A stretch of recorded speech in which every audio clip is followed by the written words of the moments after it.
అప్పుల బాధలు వెంటాడుతున్నాయా? అయితే 6 JVR వారి జాతిరత్నాలు ధరించండి. హాయ్, వెల్కమ్ టు మనం టీవీ. నేను మీ మనోజ్. ఢిల్లీలోని ఎర్రకోట వద్ద జరిగిన కారు పేలుళ్ళలో దాదాపుగా 10 మంది చనిపోయారు, 15 మంది హాస్పిటల్లో కొట్టుమిట్టాడుతున్న పరిస్థితి. ఇలాంటి నేపథ్యంలో ఆ ఆత్మాహుతి దాడి జరగడానికి గల కారణం ఏంటి, వాళ్ళ ముగ్గురు మోటివ్ ఏంటి మాట్లాడదాం. మనతో పాటు ప్రముఖ అనలిస్ట్ ఆర్జశేఖర్ గారు ఉన్నారు. నమస్కారం. నమస్తే. ఏంటని అసలు వీళ్ళ మోటివ్ ఏంటంటే, ఒకప్పుడు ఏదన్నా ఇలాంటి ఆత్మాహుతి దాడి చేయాలంటే రోడ్డు మీద పడుకునే వాళ్ళు కావచ్చు, అడుక్కునే వాళ్ళు కావచ్చు, ఈ రిక్షా దొక్కునే వాళ్ళు, వాళ్ళని టార్గెట్ చేసి వాళ్ళకి డబ్బులు ఇచ్చేసేవాళ్ళు. బట్ ఇప్పుడు డాక్టర్స్ని పెట్టుకొని ఇంత పెద్ద మాఫియా చేయాల్సిన అవసరం ఏంటంటే, సో యాక్చువల్గా నిన్న ఇది ఏదో కార్లో సిలిండర్ పేలివి అయి ఉంటుందని చెప్పి కొంతమంది అనుకున్నారు. బట్ నాకు ఫస్ట్ ఇది లొకేషన్ ఎర్రకోట అనగానే ఇది 90% తీవ్రవాదుల పని ఒక డౌట్ అయితే వచ్చింది. అయితే జనరల్గా ఇటువంటివి ఎప్పుడు ప్లాన్ చేస్తారు? ఏ ఆగస్టు 15కో లేకపోతే జనవరి 26కో దేశం అంతా కూడా ఒక ప్యాట్రియాటిక్ దేశభక్తితో సెలబ్రేట్ చేసుకునే టైంలో అప్పుడు మేము ఉన్నామని ప్రూవ్ చేసుకోవడం కోసం ఊరికి లేకపోతే చూడండి రకరకాల మిమ్మల్ని ఇదే రోజున కొడతాం అన్నట్టుగా చేస్తారు. మన పోలీసులు కూడా ఆ టైంలో హై అలర్ట్లో ఉంటుంటారు. బట్ ఇవాళ జరిగింది కూడా మేబీ ఎర్రకోటలో పెడదాం అనుకున్నారా, లేకపోతే అది కుదరక అక్కడ పార్కింగ్ నుంచి తీసుకొచ్చి ముందుకు వచ్చి తర్వాత ట్రాఫిక్ సిగ్నల్ దగ్గర పేల్చడం జరిగింది. అవును, మేబీ అక్కడ పార్కింగ్లో జరిగి ఉంటే అక్కడ అంత చనిపోయిండే వాళ్ళు కాదేమో. సో ఇప్పుడు డెత్ టోల్ ఈజ్ అరౌండ్ 12 మంది దాకా చనిపోయినట్టుగా వస్తుంది. 17 మంది ఇంకా క్షతగాత్రులు అయ్యారు. అయితే వీళ్ళకి సంబంధించి ఇప్పుడు ఇది ఇవాళ స్టార్ట్ అయినది కాదు, చాలా ఏళ్ళ నుంచి నడుస్తున్నదే. కాకపోతే ఇది మనకి కొత్త విషయం. వైట్ కాలర్ అంటే డాక్టర్లు మాత్రమే కాదు, సాఫ్ట్వేర్ ఇంజనీర్లు వీళ్ళందరూ కూడా ఉన్నారు. అంటే ఇంత చదువుకొని ఏం బతుకురా అయ్యా ఇది అనిపిస్తుంది. నువ్వు ఒక్కడవి చేసిన పని వల్ల చాలా మంది ఇవాళ నింద మోయాల్సిన పరిస్థితి వస్తుంది. అవును, అంటే అలా ఉండకూడదు. కానీ ఎలా ఉంటున్నారు ఇప్పుడు జనాలు అంటే, పక్కన వాడిని చూస్తే కూడా డౌట్ వచ్చే పరిస్థితి. కొంచెం గడ్డం పెంచుకొని ఎవరైనా పోతుంటే అమ్మో వీడేమన్నా తీవ్రవాద అనుకునే స్టేజ్లో జనాలు వెళ్ళిపోవడానికి, అండ్ అలాగే ఎవడు పడితే వాడందరూ కూడా ఒక మతం వైపు వేరెత్తి చూపిస్తూ చేస్తున్నారంటే వీడు ఒక్కడు చేసిన పనికి మొత్తం నిందమోస్తున్నారు. అవును, డాక్టర్ సమాజం మొత్తం నిందమోస్తుంది. డాక్టర్ సమాజమే కాదు, ఒక మతాన్ని కూడా అడ్జస్ట్ చేస్తుంది. అవును, అది ఎప్పటి నుంచో ఉంది. బట్ ఇప్పుడు ఈ వైట్ కాలర్ స్కామ్ అనేది నిజంగా తీవ్రవాదం అనేది అదొక ఉన్మాదం, అదొక దరిద్రం, అదొక రోగం. కానీ దానికి వీళ్ళు చేసే పని వల్ల ఇస్లామిక్ తీవ్రవాదం అని చెప్పి దాన్ని చేసి ఇంకా రకరకాలు వాళ్ళు ఎందుకు స్పందించట్లేదని కూడా అడుగుతున్నారు చాలామంది. నిజానికి ఇటువంటి టైంలో గట్టిగా ఖండించడం అనేది ప్రతి ఒక్క ముస్లిం చేయాలి. హిందువుల కన్నా ముస్లింలకి దీన్ని చాటు తీసుకొని ముస్లిం నాయకులు కావచ్చు, పెద్దలు కావచ్చు, వీళ్ళందరూ కూడా బయటకు వచ్చి గట్టిగా ఖండించాల్సిన అవసరం ఉంది. చాలాసార్లు నేను న్యూస్ జరిగిన తర్వాత కామెంట్స్ ఇవన్నీ కూడా చూస్తున్నప్పుడు ఇవి ఇటువంటి జరిగినప్పుడు ఎవరు పట్టించుకోరు. ఎక్కడో ఏదో సిరియాలో ఏదో జరిగితే వచ్చి ఇక్కడ స్పందిస్తారు. ఇటువంటివన్నీ వినిపిస్తున్న నేపథ్యంలో బట్ ఫస్ట్ పోలీసులకి సహకరించడం కానీ ఇవన్నీ కూడా మన హైదరాబాద్లో కూడా ఈ స్లీపర్ సెల్స్ లేకపోయారు.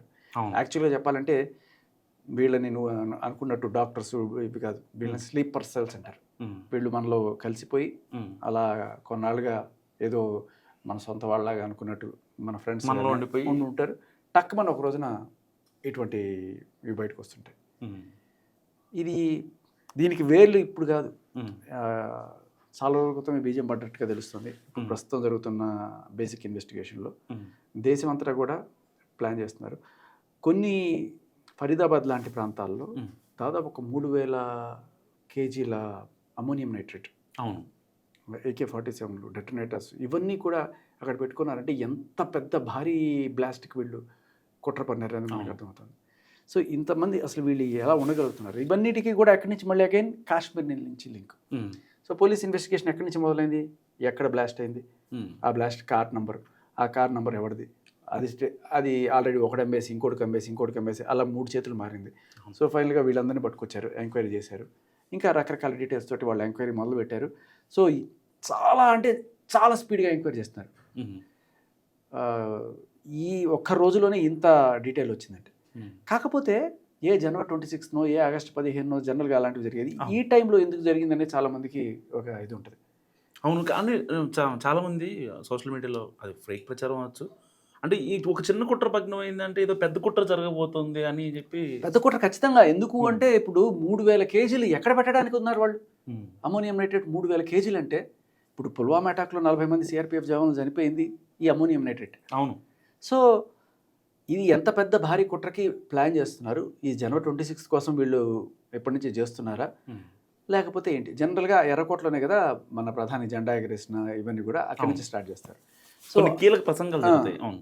సో అప్పటి నుంచి రెక్కీలు నిర్వహించుకుంటూ ఇట్లాంటివి ఏమైనా చేస్తున్నారా అనేది కూడా. అండ్ ఆయనకి అమిత్ షాకి కూడా థ్రెట్ ఉందనే విషయం రీసెంట్గా మనకు వార్తలు వస్తున్నాయి.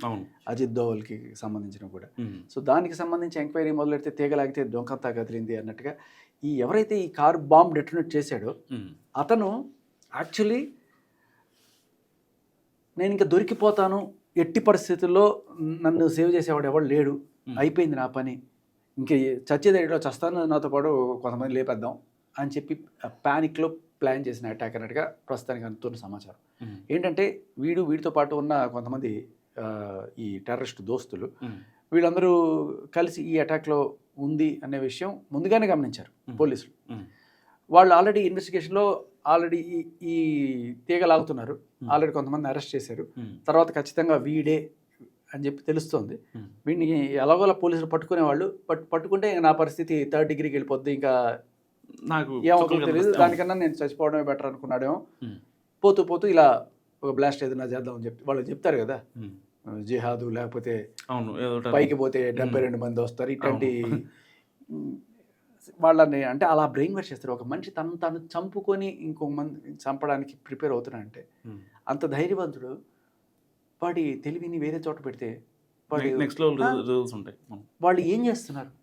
జీవితాలు నాశనం చేస్తున్నారు, వాళ్ళ జీవితాలు నాశనం చేసుకుంటున్నారు, వాళ్ళ కుటుంబాలను మొత్తం నాశనం చేస్తున్నారు. ఇలా తయారు చేస్తున్నారు వాళ్ళు బేసికలీ. అపశోభం తెలియని వాళ్ళు చనిపోయారు. డైరెక్ట్గా 12 మంది అంటే ఇండైరెక్ట్గా వాళ్ళ కుటుంబాలు ఎంత బాధపడుతూ ఉంటాయి వాళ్ళ గురించి. అంటే వాళ్ళు ఇంకా ఐడెంటిఫై కూడా చేయలేదు, చేతులు కాళ్ళు విరిగి పడిపోతారు. అసలు నాకు ఆ బ్లాస్ట్ తీవ్రత చూడంగానే నాకు ఖచ్చితంగా ఇది టెర్రరిస్టుల పని అన్నట్టుగానే అనిపించింది. కానీ జనరల్గా అలాంటివి జరిగినప్పుడు కింద కూడా గొంత పడుతుంది. అవును, రోడ్లో కూడా. కానీ ఇక్కడ గొంత పడలా కింద, ఎందుకంటే కార్లో పేలిందా లేకపోతే ఇంకా వేరే ఏదైనా టెక్నాలజీ ఏదైనా వాడారో మొత్తానికి తెలియదు. దానివల్ల కొంతవరకు ఇది ఏదైనా వేరే సిలిండర్ పేలుడు అన్నట్టుగా అనిపించేది. ఇంకొకటి డౌట్ ఏంటంటే ఇది నిజంగా అక్కడ పేల్చాలనుకుని వాంటెడ్గా చేశాడా, లేకపోతే ఎక్కడికో పేల్చడానికి తీసుకెళ్తున్న టైంలో మిస్ టైం అయ్యి అక్కడ పేలిందా అనే డౌట్ కూడా ఉంది. మోస్ట్లీ ఇతను అక్కడ పేల్చడానికి కారణం ఏంటి అంటే అతను కాసేపట్లో దొరికిపోబోతున్నాడు అనే విషయం అతనికి తెలిసిపోయింది. అది క్లారిటీ ఉంది కాబట్టి ఇంకా దొరికిపోవడం కన్నా చచ్చిపోవడం బెటర్ అనే ఇది అక్కడ కనబడుతుంది. మర్చిపోయాను, మీరు ఢిల్లీ వెళ్తున్నట్టున్నారు ఈ మధ్యలో. 16వ తారీఖు ఏదో మీటింగ్ ఉన్నట్టుంది. ఎస్ యాక్చువల్గా ఈ 16వ తేదీ ఢిల్లీలో మన ఫైట్ ఏదైతే ఉందో మగవాళ్ళ కోసం ఒక కమిషన్ రావాలి, పురుషుల కోసం కమిషన్ రావాలని చెప్పి అక్కడ ఢిల్లీ లా మినిస్టర్ ఆయన కపిల్ అని ఉన్నారు, ఆయన అండ్ ఇంకా కొంతమంది పెద్దలు పెద్ద లాయర్స్ వీళ్ళందరూ కలిసి ఒక అలాగే యాక్టివిస్టులు దేశం ఎక్స్క్లూజివ్గా ఏపీ నుంచి మీకే పిలిపించింది, ఏపీ తెలంగాణ నుంచి నాతో పాటు కొంతమంది వస్తుంటారు. బట్ పిలిచారు, వెళ్తున్నాము. అక్కడ మన వాయిస్ గట్టిగా వినిపించడం, మెయిన్గా ఈ 498A అది ఎంతమంది ప్రాణాలు తీసుకుని. రీసెంట్గా గడ్డం రాజు ఆయన భార్య ఆయన మీద కంప్లైంట్ ఇస్తే పోలీస్ స్టేషన్ తీసుకెళ్ళి పెళ్ళం కాళ్ళు పట్టిస్తే ఇది తట్టుకోలేక, అవమానం తట్టుకోలేక కొన్నాళ్ళు అతను సూసైడ్ చేసుకుని చనిపోయాడు. కొన్నాళ్ళతో ఒక సైంటిస్ట్ బిడ్డని చూడనివ్వడానికి కూడా వెళ్తే, ఆయన బిడ్డని విడివిడిగా ఉంటున్నారు, బిడ్డను చూడడానికి వెళ్తే భార్య అతని మీద కిడ్నాప్ కేసు పెట్టిందట, పిల్లల్ని ఎత్తుకుపోవడానికి వచ్చాడని చెప్పి. పోలీసులు వచ్చి అక్కడి నుంచి ధర్మిస్తే ఇక్కడ వచ్చి ఆత్మహత్య చేసుకుని చచ్చిపోయాడు. అంతెందుకు ధర్మ, ఆయన వాళ్ళ బిడ్డను చూసుకోవడానికి వెళ్తే అతని మీద షీ టీమ్స్కి ఫోన్ చేసి అతని నుంచి అక్కడి నుంచి ధర్మిస్తారు. సో బేసికలీ ఏంటంటే ఈ చట్టాలు ఉన్నాయి అని దాన్ని మిస్యూజ్ చేయడం అనేది ఎక్కువ జరుగుతుంది. సో వీటికి ఎలా చెక్ పెట్టాలి, and at the same time ఇప్పుడు చచ్చిపోయే స్టేజ్కి మనిషి వెళ్ళిపోతున్నాడు అంటే, ఇప్పుడు సరే వీళ్ళు ఒక రకంగా చూస్తున్నారు తీవ్రవాదులు, వాళ్ళు చంపి నలుగురు చూస్తున్నారు. బట్ పాపం ఈ గడ్డరాజు ఇంకా బతకలేని స్టేజ్లో అంత అవమానం భారం మొయ్యలేకపోతున్నాడు అంటే దానికి కారణం ఒక రకంగా చట్టమే, ఆవిడే కాదు, చట్టము పోలీసు వ్యవస్థ అతన్ని ఈ రోజున ఆత్మహత్య చేసుకున్నట్టు చేసినాయి. పెళ్ళం కాళ్ళు పట్టిస్తే మనం ఎంత అందరి ప్రయత్నించినా ముందు. సరే అందరి ముందు. మనం పెళ్ళం- నెగ్గం అనే ఒక భావన మన మైండ్లో వచ్చిందంటే ఇక ఏం ఆ చేయలేదు. అవమానం తట్టుకోలేక చచ్చిపోయాడు అతను. ఉమ్, సి ఇప్పుడు ఇతను చచ్చిపోయే ముందు ఒక అరగంట ముందో లేకపోతే ఒక 10 నిమిషాల ముందో ఒక పురుషుల కోసం ఒక కమిషన్ ఉంది, ఉమ్, దానికోసం ఫోన్ చేస్తే మనకు ఒక భరోసా దొరుకుతుంది. ఉమ్, లేకపోతే నిజంగా వాళ్ళ ఆవిడదే తప్పనుకుంటే దాని గురించి కంప్లైంట్ చేయడానికి ఒక వ్యవస్థ ఎక్కడ ఏడ్చింది. Hmm. సార్ మా ఆవిడ నన్ను రోజు ఇలా టార్చర్ చేస్తుంది సార్. పోరా పెళ్ళం టార్చర్ గురించి నాకు చెప్పాను, నేను కూడా అదే పడుతున్నాను అంటాడు. అవును. సో ఇక్కడ పురుషుల కోసం ఒక కమిషన్ ఉంటే కొన్ని ప్రాణాలు నిలబడతాయి. మనకి ప్రతి పోలీస్ స్టేషన్లో పెట్టమని అడగట్ల, కనీసం ఒక హైదరాబాద్ లాంటి మహానగరానికి ఒక్క పురుష కమిషన్ పెట్టండి. ఉమ్, అటు సైడ్ నార్త్లో పురుష ఆయోగ్ అని ఆయన పెద్ద పెద్ద కటౌట్లు. మన రాష్ట్రంలోనే ఇంకా ఇది తక్కువగా ఉంది. ఉమ్, ఇది గట్టిగా వేళ్ళు అనుకోవాలి, ఈ ఉద్యమం పెద్దదవ్వాలి, పురుషుల కోసం ఒక కమిషన్ రావాలి. కనీసం ఇప్పుడు ఎలక్షన్స్ వస్తే ఎలా తాయిలాలిస్తారు, నెక్స్ట్ ఎలక్షన్స్ లోపలైనా సరే మనం ఇది తెచ్చుకునే ప్రయత్నం అయితే గట్టిగా చేయాలనేది దీనికోసం వెళ్తున్నాం ఢిల్లీ. మరి బ్లాస్ట్ నేపథ్యంలో మరి పోస్ట్పోన్ అవుతుందా మీది? లేదు, ప్రస్తుతానికైతే ఎటువంటి పోస్ట్పోన్ అనేది మాకేమి ఇంటిమేషన్ రాలేదు. ఉమ్, సో వెళ్ళడం అక్కడ ఖచ్చితంగా డిస్కస్ చేద్దాం, దీనికి ఏం భయపడేది లేదు. ఉమ్, సో ఖచ్చితంగా వెళ్తాం. నాకు మన పోలీసు మీద, మన దేశ వ్యవస్థ మీద నమ్మకం ఉంది. ఇప్పటికీ అలర్ట్ అయ్యారు కాబట్టి ఎక్కడెక్కడ ఉన్నారు ఇటువంటి వాళ్ళందరినీ కూడా ఈ పాటికే పట్టుకుంటారు. సో ఆ నమ్మకం ఉంది. యా రైట్ అన్న, థ్యాంక్ యూ. సో ఇది శేఖర్ గారి అనాలిసిస్. మీరు ఏమనుకుంటారో మస్తు కామెంట్ చేయండి. చూస్తూనే ఉండండి మన టీవీ.